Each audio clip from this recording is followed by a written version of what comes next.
Hello, everyone. I'm Dr. Bonnie Fernandez-Waslick, and I'm joined here today with Dr. Stephanie Masta from Purdue University. Welcome. Thank you. And so we're going to get right into another Curricular Bite session with Dr. Masta. And starting out with the question, what does it mean to engage in curriculum theorizing? So I'm going to start with a story because I think a lot about one, right, like curriculum is everywhere, and I think that the sooner that we kind of start to understand how curriculum functions, like the better off we are. But I did so my early work was looking at social studies social studies curriculum. So social studies teachers and the way that social studies teachers talk about kind of like early colonial America and colonization and things like that. And what I found after spending hundreds and hundreds of hours in these social studies classrooms is that, not surprising, social studies teachers spend very little time talking about colonization. They spend a lot of time talking about the founding fathers, in a way that is almost, a fetishization, right? Like the founding fathers are fantastic. They were these men who created these great ideas and these great theories. Um, and I was working with a social studies teacher once, and he really loved the founding fathers, and in particular George Washington. Like, loved George Washington. And he was in class one day and he was talking about how he kept saying how George Washington was unanimously elected as president. And I'm kind of like, and anytime I'm doing that kind of classroom work, if a teacher says something that I think, oh, that's probably not historically accurate, I make a little note to myself. And again, I was pretty sure that George Washington was selected as president, but we didn't have elections until a couple of presidents later. But he kept saying, repeating this after class. And then he, at the end of the day, I'm wrapping up, and he said, do you have any questions? And I said, yeah, actually I do. I said, so you kept saying that George Washington was elected, but wasn't he selected? Like, we didn't have elections until, like, I think Jefferson. And he said, oh, yeah, no. Like, he was, and he kind of walks me through this process. And I said, okay, well, why didn't you tell the students that? And he said, well, it doesn't fit my narrative of what I want them to think about George Washington. And, that struck me, one, right, around the historical kind of inaccuracy. But two, in that instant, I realized, I said, oh, this is part of the reason why when we try to have conversations as a community or as a politic or as a city around constitutional issues, that oftentimes people's understanding of the founding fathers, of the Constitution, really kind of rests with how they learned about it in eighth grade and perhaps 11th grade, depending on how your 11th grade, history or social studies teacher, like where they picked up, right? But like eighth grade social studies is typically like, contact to, right after the Civil War.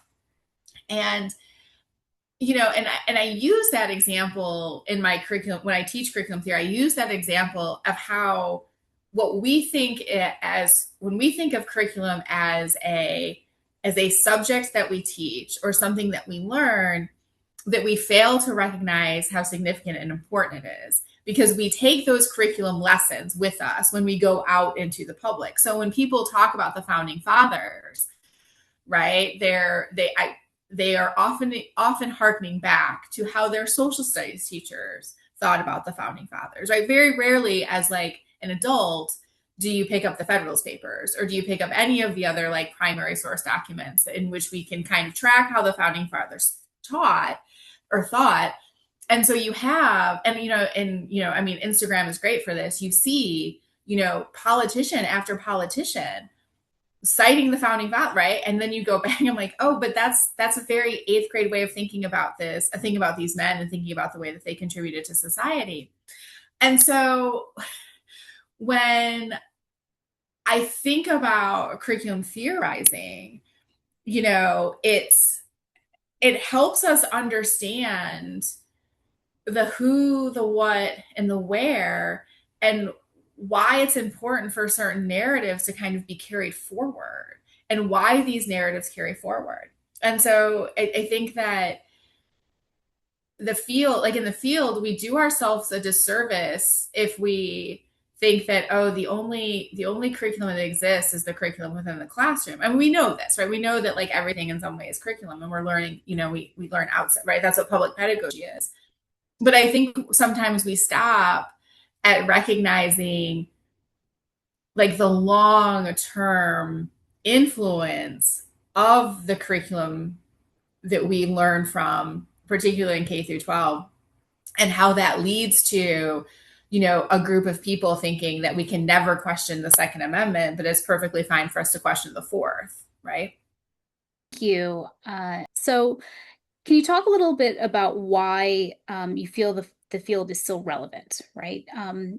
And what are the ties? I mean, I'm hearing and seeing a lot uh, between what you're saying with the Instagram accounts and how we learn things back in eighth grade, and understanding that there are those lifelong connections that we make in schooling. But can you talk a little bit about how the field itself continues to have a relevant impact across time and contexts?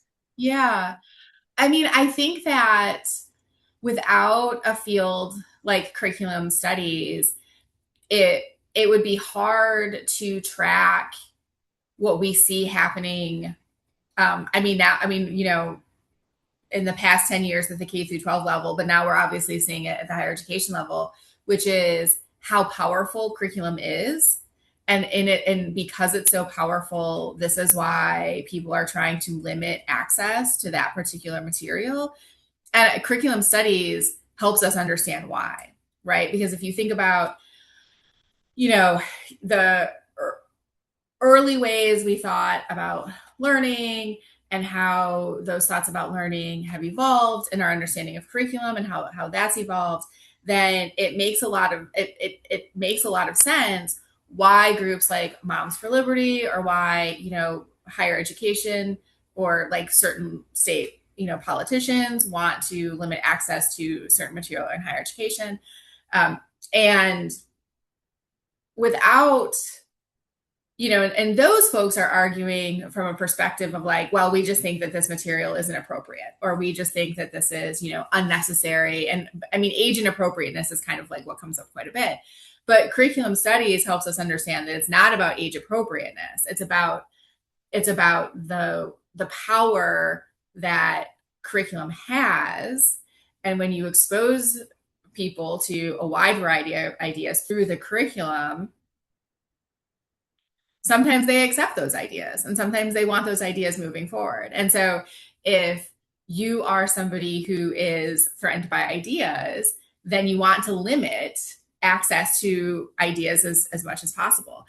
And again, the field helps us not only track those developments, but gives us language, right? It's all about power management, and it gives us language to help understand why this isn't just about removing books from the library, right? Because like when I talk about this with people, folks will say, well, yeah, okay, so like they remove the book from the library, but like you can still get the book. And I'm like, right, but it's not about that. It's about the way that curriculum is used to put forward ideas.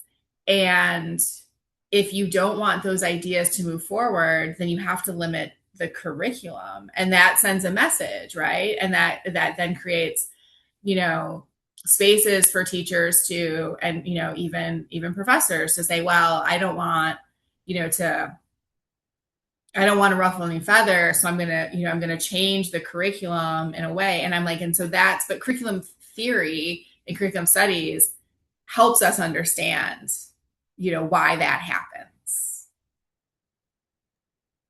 Absolutely. And it's always interesting to me when folks will say that that somehow a curriculum is apolitical, for example.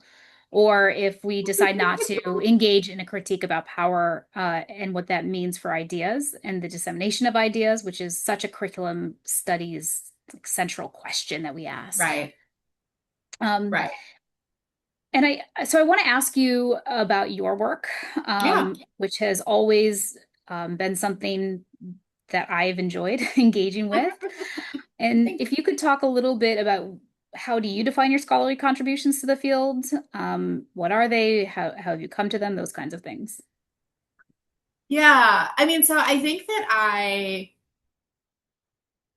so I kind of fell into, I wouldn't say that I fell into curriculum studies, but the early part of my career, I worked in university housing. So I was a student affairs administrator for about 10 years before I decided to go back and earn my PhD. And so I spent, a lot of time working directly with students and really starting to, I mean, I would say that, really like Rodney King is what radicalized me. So for the young people who were born way after Rodney King watching this, Google it, really important.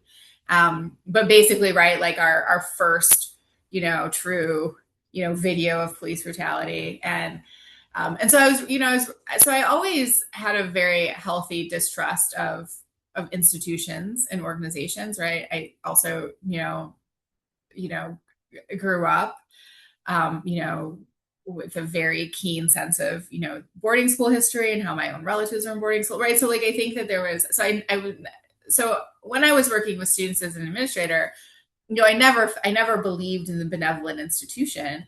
And so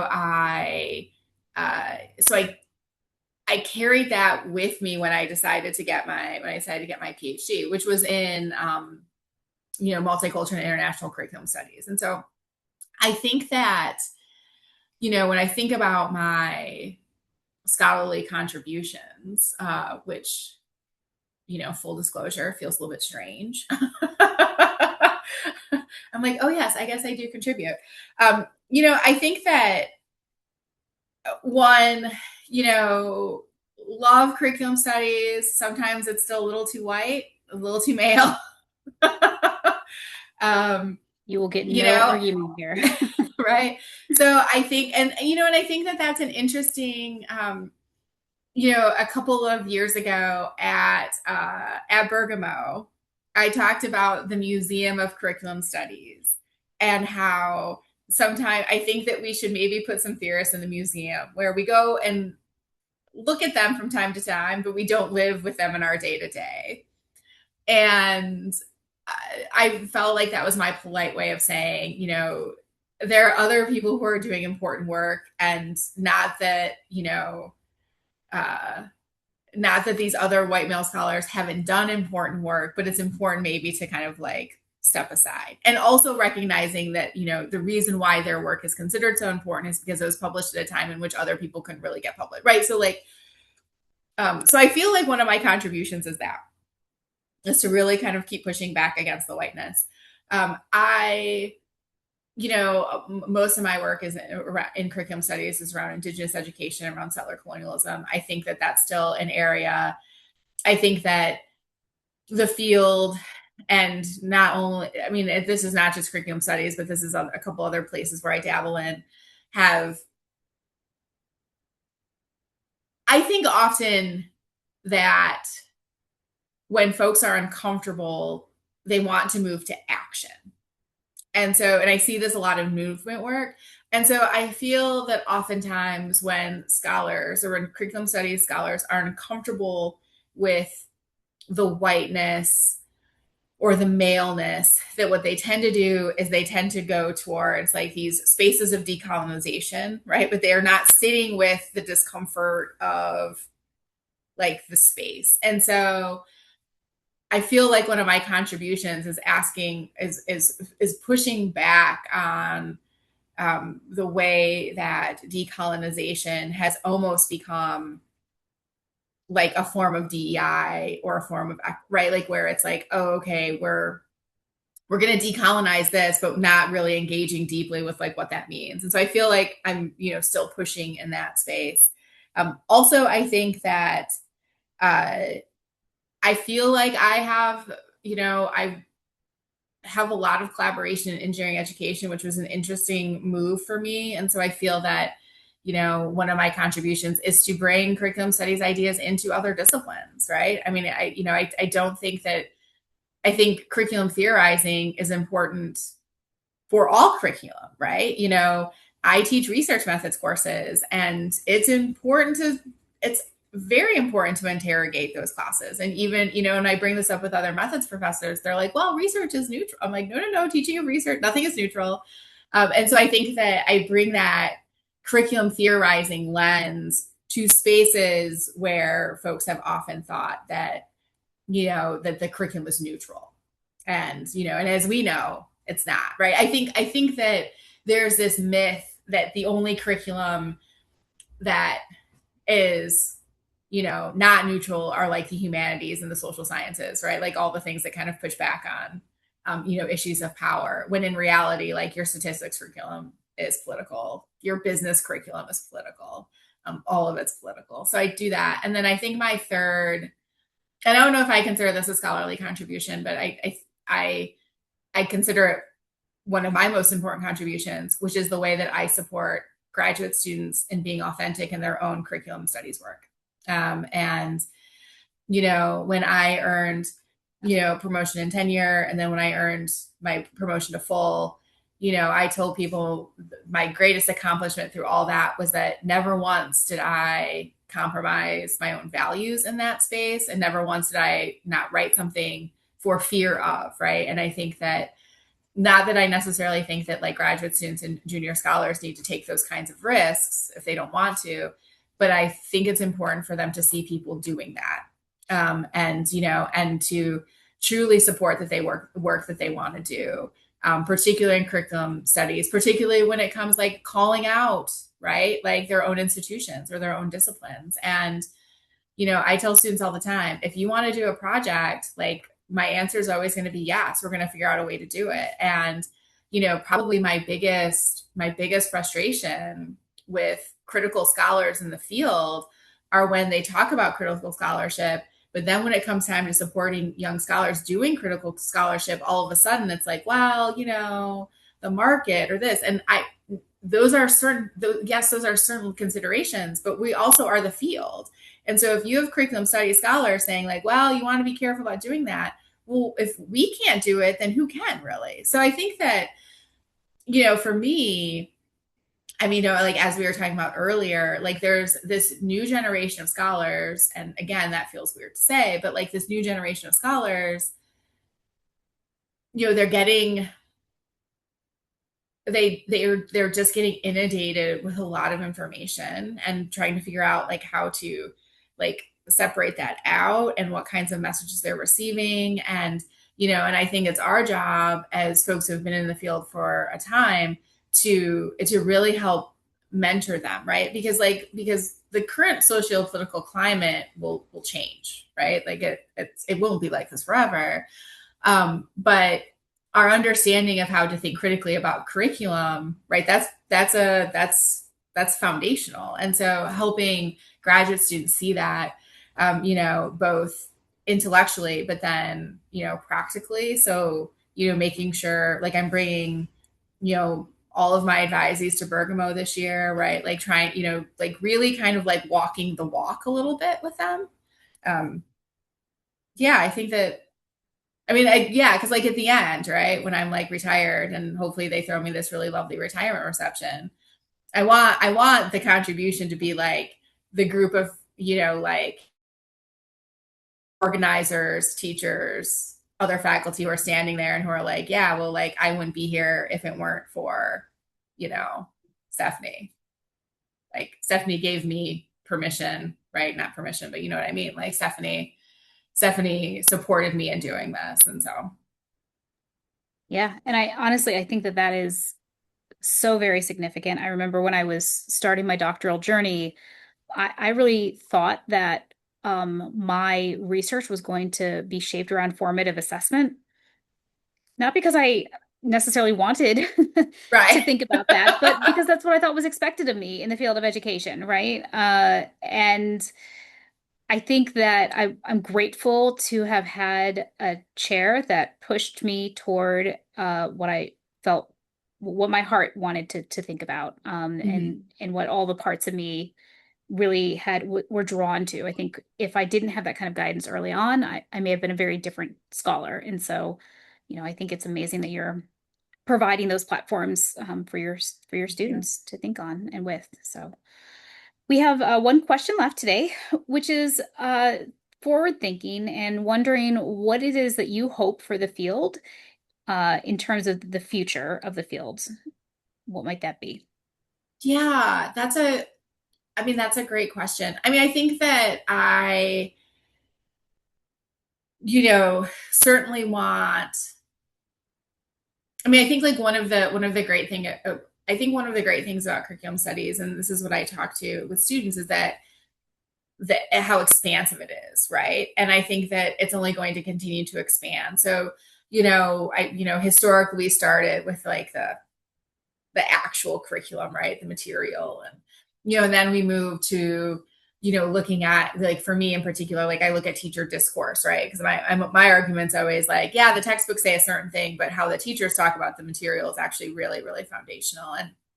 And then, we have this public pedagogy space where we're thinking about curriculum like outside of the traditional classroom. And those walls are just going to continue to expand. And so what I hope for the field is that, and again, I don't necessarily think this isn't happening, but as we have a new generation of scholars and as we have new people teaching, is recognizing now the role of not only like social media in a curriculum space, right? When I think about how much information gets communicated to young people via TikTok. So I have grad students of all ages, but I have, my current cadre of grad students is, they're in their like early mid-20s. And so they're always sending me TikTok things, about and it's, I mean, TikTok's a little too overwhelming for me, but like this is the curriculum now, right? Like, I want to learn how to do something, I'm going to TikTok. And I did this too the other day. I wanted to understand like a makeup technique. And so I was like, I'm not like, why would I Google this? I'll just go to TikTok. And so, I want the field and to not treat these as like, as niche flash in the pans, but like, this is now how it's going to be. I also think that my hope for the field is that we start to ask some very important and hard questions about the role of machine learning in curriculum and what's going to happen as we start to see more and more places use machine learning created curriculum and what we're going to lose from that. So my hope is that we continue to evolve. But I think in continuing to evolve, that means, to go back to my earlier point, that we might have to think a little differently about the way we've historically thought about curriculum, and that the theorists that guided us in the past like may not have the same kind of relevancy to the current moment, and then thinking and making sure that we're making space for for new theories around thinking about curriculum to develop, right? There's like there's such a shift happening. And again, I feel like I'm like, not a get off your lawn person, but I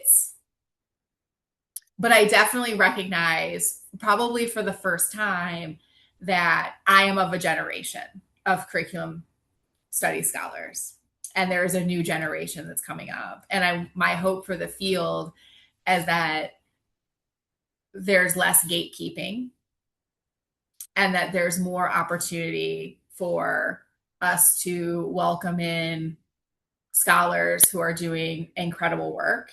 And for those of us where that work might look very different from how we conceptualize the field, but for us to still hold space for that.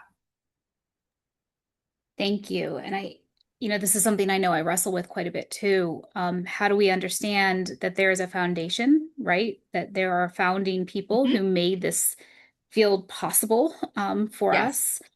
And what is that? What is the citational politics around that? And how do we make sure that we honor the folks so that we're not somehow pretending that somebody else didn't have a thought or idea that we're building on, but that these ideas are, I don't know, it's on one hand, my ideas didn't come from nowhere. And I really, I thank our founding folks. And at the same time, hopefully my ideas help somebody else to build. And so I should be reading broadly to the points that we were making earlier, across contexts, across identities, across histories, right?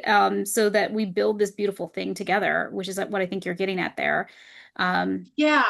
Yeah. Like, I don't think we need to discard the Michael Apples of the world, right? sure. No. Like, you know, I still cite Michael Apple's work all the time, but I don't necessarily think that Michael Apple should be the leading voice, right? And it's like the world is changing, and I think that yeah, that balance, and it's hard to find that balance. But I think we've both been to conferences before where like folks have said some really cool, neat things, and those cool, neat things have been shut down, and that probably has to stop. Yep. Nope. That again, you will get no arguments out of me. Because at one point we've all hopefully played with the cool, neat things, and right, that's what an intellectual play looks like. And so I'm glad to have you draw our attention to that today. Exactly. So that's we're going to wrap up for our time today. I want to thank you again Great. for taking the time to be with us. As a reminder to our Yeah, thank listeners, you. it's a curricular bite, or even a kilobyte because it's just the beginning of a journey. Dr. Masta's ideas that she works with and her scholarship is going to be listed both on my webpage and then in the description of this video. Please make sure you check out, read, engage with, sit with Dr. Masta's work as it continues to be central to what we do across fields. Thank you again very much for joining us today. Thank you.